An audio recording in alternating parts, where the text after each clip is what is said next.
calling all cars, we got another victim.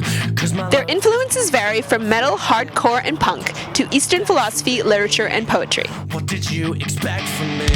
Hi, my name is Stephanie and welcome to WatchMojo.com. Today we're speaking to Buddy Nielsen, the lead singer of Senses Fail. So I'd just like to go back a bit and find out about your origin story. How did your band get together? I met Garrett online on a message board. He would put up that he wanted a guitar player who was influenced by these bands, and I liked some of them, but I hadn't heard of most of them. I was more into punk rock and hardcore, and he was more into back when bands started mixing the two, like Grade and Gray Area and Thursday and Saves the Day and stuff like that.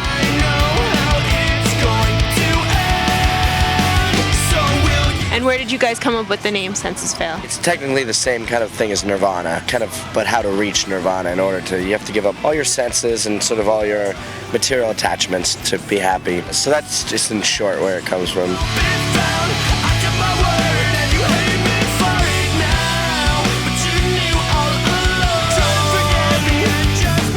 So I know that you guys are really interested in Eastern philosophy and religion, so I was wondering, what is it about it that touches you guys, and are you still really influenced by that in your music? At a time in my life, I was more heavily influenced by it. I guess what got me into it is my mom just showing me a lot of different religions, so I've always been exposed to different kinds of thought, so I've never really settled on one sort of thought, and I like the ones that are most open-minded. I don't necessarily believe Buddhism is the right way. I don't think any religion is correct. I think they all have good lessons and good ideas and building blocks put together to make your own moral decision. And I think if you stick to one of them, then you're just closed-minded and you really aren't taking the chance to explore anything else. You tend to just shut down and not learn. What do you think about social networking sites and basically promoting your band that way? I hate MySpace. It's stupid. It's a waste of time now. I don't respond to anyone on there because I don't think it's a good way to talk to people.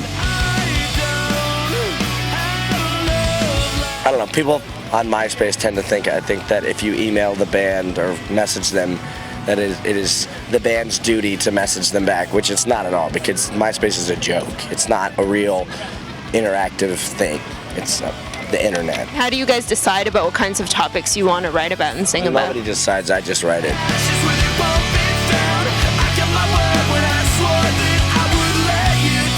If you want them to be meaningful, it can't be a communal thing. I think it has to be one person's viewpoint or thought. I think it's too confusing to mix a bunch of people's lyrics together. Music works well that way, but lyrics need to be personal.